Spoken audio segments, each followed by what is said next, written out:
नमस्कार, मैं हूं अंकुर। आप देख रहे हैं सत्यनिधि का न्यूज बुलेटिन। एक नजर डाल लेते हैं अब तक की खबरों पर।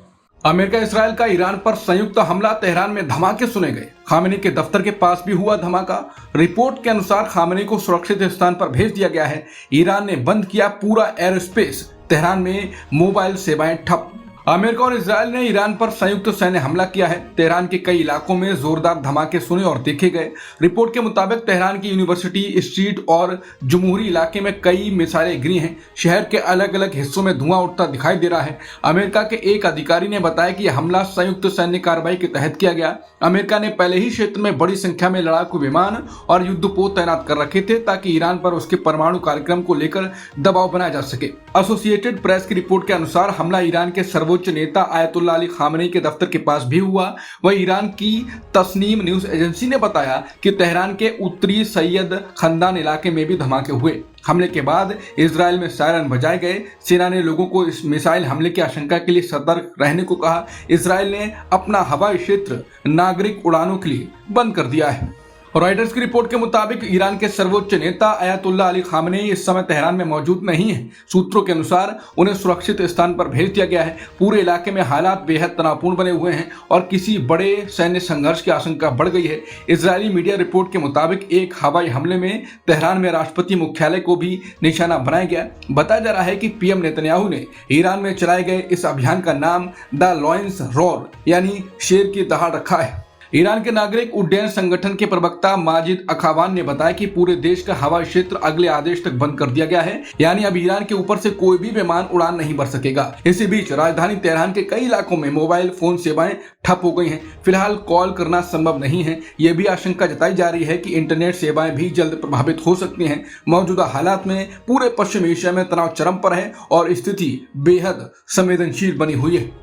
अमेरिका के एक अधिकारी ने अल जजीरा से कहा कि अमेरिका और इजरायल के संयुक्त हवाई हमलों का मकसद ईरान की सुरक्षा व्यवस्था को कमजोर करना है। अधिकारी के मुताबिक इन हमलों का लक्ष्य ईरान के सैन्य और सुरक्षा ढांचे को तोड़ना है ताकि उसकी क्षमता कम की जा सके। अफगानिस्तान का दावा, अफगानिस्तान में पाकिस्तानी फाइटर जेट गिरा, पायलट जिंदा पकड़ा गया। अफगानिस्तान के जलालाबाद शहर में एक पाकिस्तानी लड़ाकू विमान गिरा दिया गया है। अफगान पुलिस और सेना के मुताबिक विमान को मार गिराया गया और पायलट को जिंदा पकड़ लिया गया। पुलिस प्रवक्ता तैयब हम्माद ने बताया कि यह घटना जलालाबाद शहर के छठे जिले में हुई। उनके अनुसार अफगान बलों ने पाकिस्तानी फाइटर जेट को निशाना बनाया। पूर्वी अफगानिस्तान में सेना के प्रवक्ता वहीदुल्ला मोहम्मदी ने भी पुष्टि की है कि अफगान बलों ने विमान को मार गिराया और पायलट को हिरासत में ले लिया। स्थानीय लोगों ने एएफपी को बताया कि पायलट विमान से पैराशूट के जरिए नीचे उतरा था, जिसके बाद उसे गिरफ्तार कर लिया गया। फिलहाल इस घटना को लेकर पाकिस्तान की ओर से कोई आधिकारिक बयान सामने नहीं आया। इलाके में तनाव की स्थिति बनी हुई है। पाकिस्तान अफगानिस्तान में खुले युद्ध जैसे हालात, अमेरिका ने पाकिस्तान का किया समर्थन। ट्रंप बोले, जरूरत पड़ी तो करूंगा दखल, पाकिस्तान से अच्छे रिश्ते हैं। अमेरिका ने शुक्रवार को कहा है कि वो पाकिस्तान के खुद की रक्षा करने के अधिकार का समर्थन करता है। ये बयान ऐसे समय आया है जब पाकिस्तान ने अफगानिस्तान के साथ खुले युद्ध जैसी स्थिति होने की बात कही है। अफगानिस्तान में तालिबान सरकार ने कहा है कि वो बातचीत के लिए तैयार है। यह बयान पाकिस्तान द्वारा बड़े शहरों में किए गए हवाई हमलों के बाद आया है। अमेरिकी विदेश विभाग के प्रवक्ता ने कहा है कि अमेरिका पाकिस्तान का समर्थन करता है क्योंकि वो तालिबान से होने वाले हमलों के खिलाफ अपनी रक्षा कर रहा है। अमेरिका अफगान तालिबान को एक आतंकवादी संगठन मानता है। अमेरिका के राष्ट्रपति ट्रंप ने कहा है कि अगर जरूरत पड़ी तो वो पाकिस्तान और अफगानिस्तान के बीच चल रहे संघर्ष में दखल देने के लिए तैयार है। शुक्रवार को पत्रकारों से बात करते हुए ट्रंप ने कहा कि उनके पाकिस्तान के नेतृत्व के साथ अच्छे संबंध हैं। उन्होंने कहा कि पाकिस्तान के पीएम और सेना प्रमुख का वो सम्मान करते हैं और पाकिस्तान इस समय अच्छा प्रदर्शन कर रहा है। नॉर्वे के सबसे बड़े फंड ने अडानी ग्रीन से हटाया निवेश। पहले अडानी पोर्ट्स, अब अडानी ग्रीन से भी फंड ने बनाई दूरी।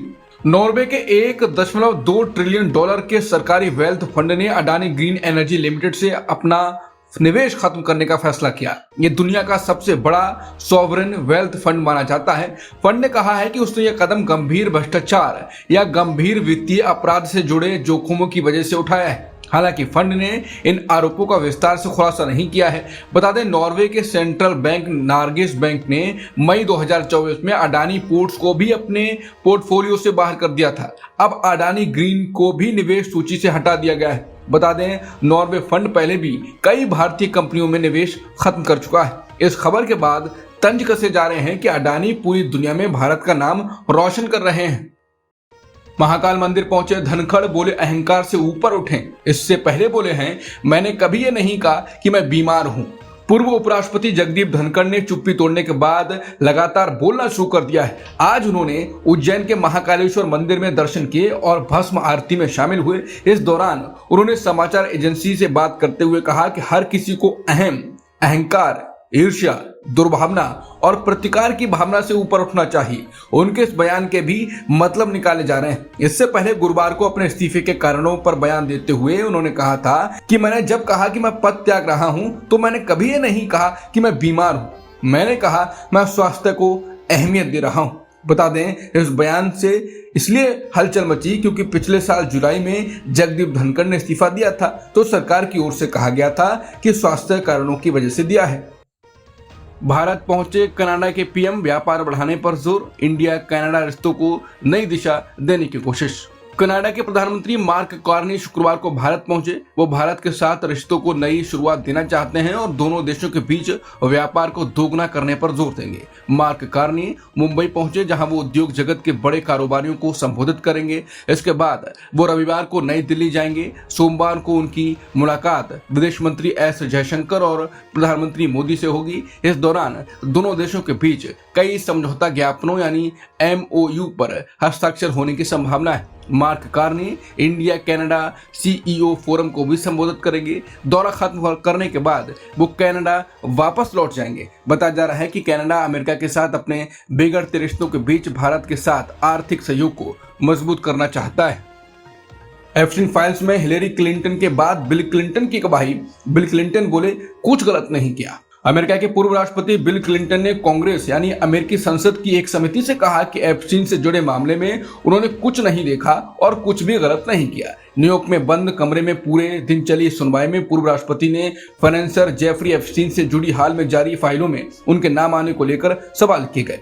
उनमें एक तस्वीर भी शामिल है जिसमें बिल क्लिंटन एक अज्ञात व्यक्ति के साथ हॉट टब में दिखाई दे रहे हैं। उनकी गवाही ऐसे समय आई जब एक दिन पहले उनकी पत्नी और अमेरिका की पूर्व विदेश मंत्री हिलेरी क्लिंटन ने समिति से कहा था कि उन्हें भी एप्स्टीन के अपराधों की कोई जानकारी नहीं थी। वहीं बिल क्लिंटन ने कहा कि अगर उन्हें जरा भी अंदेशा होता कि एप्स्टीन क्या कर रहा है तो वो उससे संबंध तोड़ लेते और उसके विमान में कभी यात्रा नहीं करते। उन्होंने अपने ओपनिंग स्टेटमेंट में कहा, मैं खुद उसे अधिकारियों के हवाले कर देता। ट्रंप का बड़ा फैसला, एंथ्रोपिक से काम बंद, पेंटागन ने बताया जोखिम। एंथ्रोपिक को झटका, OpenAI को मिला मौका। अमेरिका के राष्ट्रपति ट्रंप ने AI कंपनी एंथ्रोपिक के खिलाफ बड़ा कदम उठाया। उन्होंने सरकार को निर्देश दिया है कि एंथ्रोपिक के साथ काम बंद किया जाए। पेंटागन ने एंथ्रोपिक को सप्लाई चेन जोखिम घोषित करने की बात कही। रक्षा विभाग और अन्य एजेंसियों को 6 महीने के भीतर कंपनी के प्रोडक्ट्स का इस्तेमाल बंद करने को कहा गया है। राष्ट्रपति ट्रंप ने चेतावनी दी है कि अगर एंथ्रोपिक ने इस बदलाव में सहयोग नहीं किया तो सख्त कानूनी कार्रवाई की जा सकती है। एंथ्रोपिक ने इस फैसले को अदालत में चुनौती देने की बात कही है।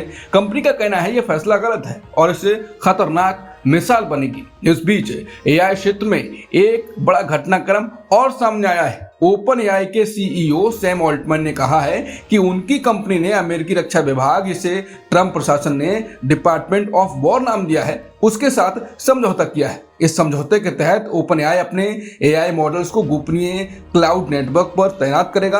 अब अमेरिका में AI राष्ट्रीय सुरक्षा और सैन्य इस्तेमाल को लेकर नई बहस छिड़ गई है। सेमीफाइनल की जंग, पाकिस्तान के लिए करो या मरो का मुकाबला। T20 वर्ल्ड कप के सुपर 8 मुकाबले में शनिवार को पाकिस्तान और श्रीलंका आमने सामने होंगे। ये मैच पल्ले के लिए इंटरनेशनल क्रिकेट स्टेडियम में खेला जाएगा। पाकिस्तान के लिए मुकाबला बेहद अहम है। अगर पाकिस्तान ये मैच जीतता है तो वह सेमीफाइनल की रेस में बना रहेगा। इंग्लैंड ने शुक्रवार को न्यूजीलैंड को हराया, जिससे पाकिस्तान को एक और मौका मिल गया है। फिलहाल पाकिस्तान के पास सिर्फ 1 अंक है। जीत मिलने पर उसके 3 अंक हो जाएंगे और वो न्यूजीलैंड के बराबर पहुंच जाएगा। ऐसे में सेमीफाइनल का फैसला नेट रन रेट से हो सकता है। इंग्लैंड पहले ही ग्रुप में टॉप पर है। अब तक की खबरों में इतना ही। बाकी खबरों के लिए बने रहिए सत्य हिंदी के साथ।